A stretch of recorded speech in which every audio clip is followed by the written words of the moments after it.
City Place was a one-player video game. In fact, the player never appeared in the game itself. All the characters were NPCs, and all they did was walk around the city that the player designed. When the shops were stocked, the people milled around, going from shop to shop, making purchases.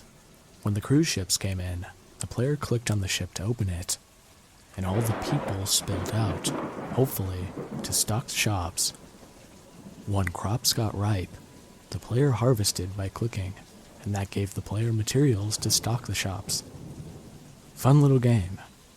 I played it for a couple years. My City Place was a sprawling metropolis. I had a volcano and windmills, geoelectricity for the energy to play the game. I had vast fields, since strawberries were the only crop that wouldn't spoil if I left it in the fields too long. I had a veritable ocean of strawberries. I brought harvesters to speed the process along. Shops galore, cinemas, car mechanics, a dog catcher.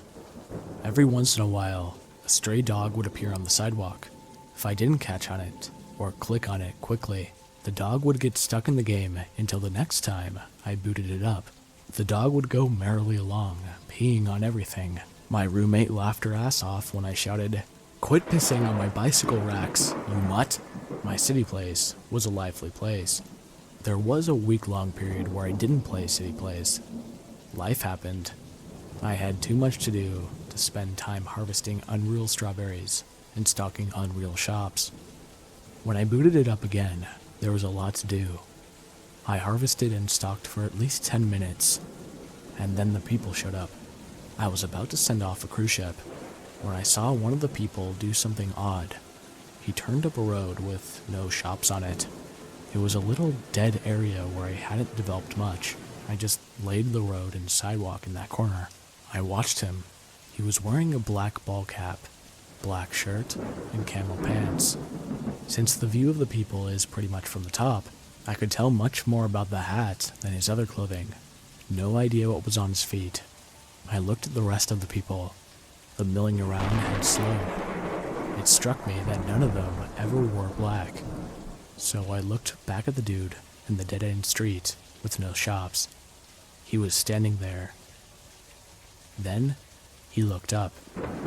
I got a bone-deep shiver. This little NPC was looking directly at me. Out loud, I said, "Sorry, dude." I sent off the cruise ship and plowed under a small field of rotten pumpkins. I didn't remember planting pumpkins. I must have needed them to make something. I looked over at the dead-end street. Little dude was still there. He had turned a little, facing me, and he was still looking up. "What do you want, little guy?" I said. Of course, he couldn't answer me. It wasn't like he was a real guy, right? I was starting to feel a little bad for him. All the other people had disappeared. They wouldn't come out again until I restocked the shops. It was starting to make me feel guilty. No matter what they had planned, when the shops were stocked, the people went walking. I shook my head. Okay, I was being stupid, I told myself. The little dude in the dead-end street was gone. What a trip to take myself on, I thought. It's just a game, for God's sake. After planting untold plots of strawberries, I shut it down. The next time I played City Place, I stocked the shops and watched the people walk. Nobody was wearing black. The little dude in a black cap never showed up. I played for a while, and then shut it down, planning to come back in a couple hours and play a bit more. But then, life happened. I took a tumble down the basement stairs and broke the tip of my coccyx. Like that old song you hear on the old fart radio stations. Ain't that a kick in the pants? Even laying down hurt my ass. It took a couple weeks for me to even think about playing City Place. I put my laptop next to me and lounged on my side. As soon as the stores were restocked, people came piling out to walk to the other shops. I caught sight of the little dude in the black cap. Unerringly, he headed for the dead-end street. When he stopped and looked up at me, I talked to him. "I'm sorry, dude. I don't know what you had planned today. I didn't make up the rules of this game. I didn't make up the characters either. Someone else built this whole thing. He stood staring at me. I wish you could tell me what you want. You're creeping me out. Did I feel judgment from the little guy? It sure felt like I was getting some stink eye from under that cap. I packed it in. My ass hurt, and my game was judging me. It was time for more drugs and a big nap.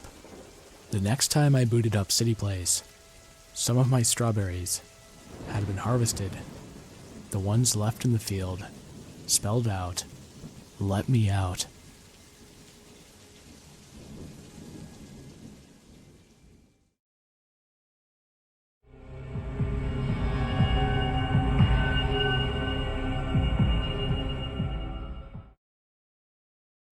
The sound of your ringtone wakes you up from dead sleep. Not with a jolt, but gradually. You ignore the first ring, not able to recognize it as your phone ringing at first. When it finally registers that your phone is ringing, worry gathers in the back of your mind as you scramble to pick it up. You glance at the clock. It's 2:30 a.m. What an odd time for someone to be calling. You finally find your phone on the floor beside your nightstand. Relief washes over you when you see that it's not your mom or dad, or anyone you know. It's a random number with an area code from several cities away. This shouldn't even be worth answering at 2:30 in the morning, but your curiosity is overwhelming. Robocalls usually don't come in this late. You pick up your phone and answer it. "Hello?" you ask, confused but not impolite. "Stop calling me."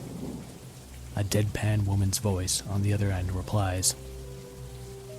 "You called me," you answer, more confused than ever. For a few seconds, all you can hear is heavy breathing on the other end. Then the woman repeats herself, more agitated this time. "Stop calling me. Stop calling me. Stop calling me." You quickly hang up, your heart pounding and adrenaline surging through you. You had gotten some weird wrong number calls before, but none like this. She had called you. Why was she so enraged? It must have been a mistake. You figure you need to calm down, forget about it, and try to go back to sleep. You drift back into slumber, but only for what seems like minutes. You're woken up again, this time with a jolt. Something just isn't right. You notice that it's already 5 a.m. You had been asleep for some time. On instinct, you grab your phone from the small table beside your bed. You have 16 missed calls and 3 text messages from the phone number from earlier.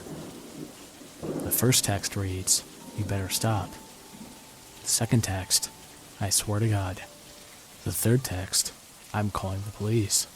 Your hands shake as you fumble with your phone. Eventually, you're able to block the number. This person can't do anything if they're blocked. Right. And that's when you hear it. 3 resolute knocks on your door. Not the door to the outside. Your bedroom door.